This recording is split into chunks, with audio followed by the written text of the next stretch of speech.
अच्छा सर, हमारे माशरे में एक ट्रेंड सेट बन गया है ना, वो ये कि एक स्टूडेंट जो स्कूलिंग लाइफ से देख रही होती फैमिली ना, फैमिली भी देख रही होती है, इससे फिर टीचर्स भी देखते हैं और इतराफ़ में जो अहबाब होते हैं, दोस्त अहबाब, वो भी देख रहे होते हैं। और जैसे ही वो बच्चा मैट्रिक, ओ लेवल या ए लेवल इंटर वगैरह करता है, मैट्रिक के बाद मैट्रिक और ओ लेवल जब वो कंप्लीट करता है, तो उसके बाद जो उसे मशवरे मिलना शुरू होते हैं, वो ये कि अगर वो उसकी स्कूलिंग लाइफ में वो पढ़ने वाला था, बहुत अच्छा था, तो लोग कहते हैं भाई आँख बंद करके तुमने जो साइंस ले लेना है। और अगर वो स्कूलिंग लाइफ में कोई एवरेज था तो भाई कॉमर्स लो, और अगर बिल्कुल भी नहीं पढ़ने वाला था तो क्या आर्ट्स ले लो। और अच्छा, अगर कॉमर्स, अगर किसी अच्छे पढ़ने वाले बच्चे को से कोई कॉमर्स लेना चाहता है वो, तो कहते हैं नहीं, आपने सिर्फ सीधे सीधे सी ए करना है। तो इस बारे में आपकी क्या राय है सर, कि ऐसा होना चाहिए? असल में इस पे थोड़ा पेरेंट्स को भी समझना चाहिए, हमारी शायद मास्टरे की भी थोड़ी जहन साजी करना ज़रूरी है कि हर बच्चा हर काम नहीं कर सकता। ज़रूरी नहीं कि वो अच्छा पढ़ने वाला हो तो उसको मेडिसिन में ही जाना चाहिए, या उसको इंजीनियरिंग में भी जाना चाहिए, या उसको अगर वो कॉमर्स साइड पे चला गया तो सीए ही करना चाहिए। बच्चे का एक नेचुरल एप्टीट्यूड होता है।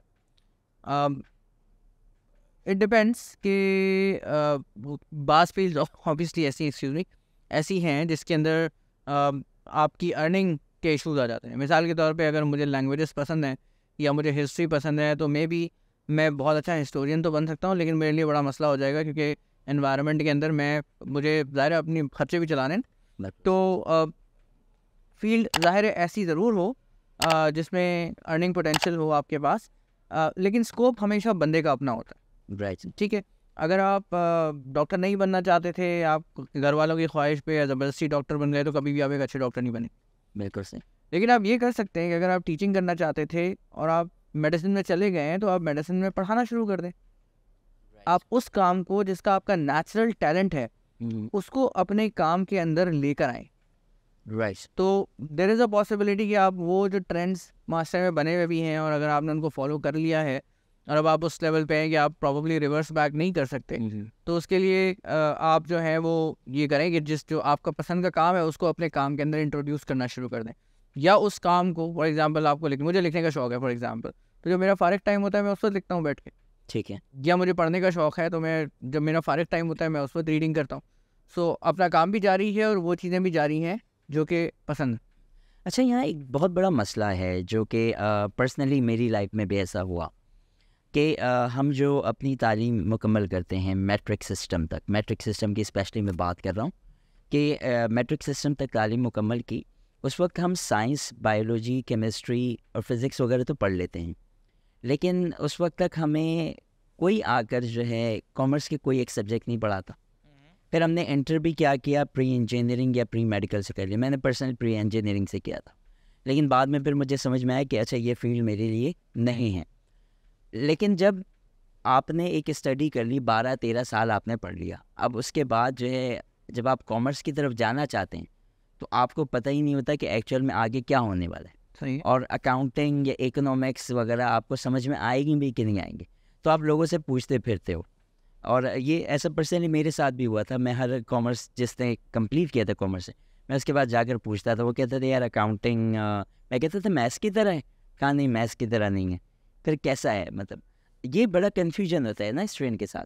तो ये क्या हमारे सिस्टम में अब किस तरह से बच्चे को पता चले? देखिए, अब तक तो ऐसा नहीं है कि मैट्रिक लेवल तक जो है बच्चे ने इकोनॉमिक्स या अकाउंटिंग पढ़ रखी हो, तो क्या करें इसके लिए? देखिए, अकाउंटिंग तो मेरे ख्याल में स्कूल में पढ़ाने वाली चीज़ शायद है भी नहीं।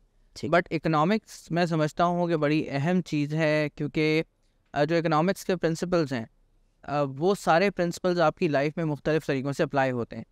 फाइनेंशियल मैटर्स आपने इन दी एंड डील करने हैं, आपको थोड़ी बहुत समझ होनी चाहिए। हर वो चीज़ जो इकोनॉमिक्स आपको पैसे के लिए पढ़ा रही है, वो चीज़ आपके टाइम पे अप्लाई होती है। बिल्कुल सही। दुनिया में आपको एक करेंसी देकर भेजा गया था, वो आपका टाइम है।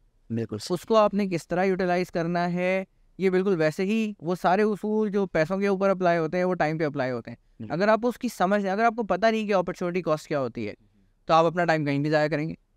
राइट। ठीक है, सो मैं ये समझता हूँ कि इकोनॉमिक्स की बेसिक नो हाउ होना स्कूल लेवल के ऊपर।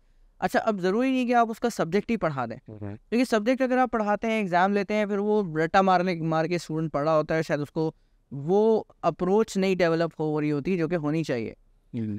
तो आप उसके लिए एक गेस्ट लेक्चर्स रखवा सकते हैं स्कूल्स के अंदर।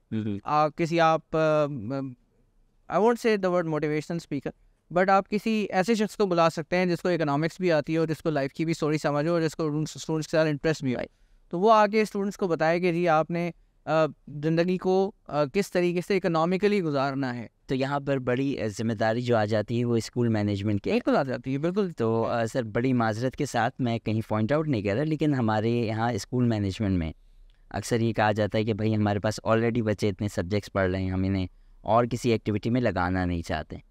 तो क्या ये जिम्मेदारी पेरेंट्स की भी फिर आती है? देखिए बच्चे तो पेरेंट्स के ही हैं, स्कूल मैनेजमेंट तो फीस लेनी है, बच्चों को क्रॉस करा के और उनसे उनका जो काम है वो उन्होंने करके आगे भेज देना है। बच्चे ने ज़िंदगी में क्या देखना है, क्या अच्छा करना है, क्या बुरा करना है, वो सारा कुछ आपके पेरेंट्स के ऊपर ही आएगा ना। राइट। तो मैं अपने बच्चे को अगर ये सारी चीज़ें नहीं सिखाऊं तो नुकसान स्कूल वालों को तो नहीं है, उन्होंने तो मैट्रिक करा के या ओ लेवल्स करा के भेज देना है, मेरा नुकसान है ना, मेरा बच्चा। तो पेरेंट्स के लिए ज़रूरी है कि वो ऐसे एवेन्यूज़ तलाश करें, वो देखें।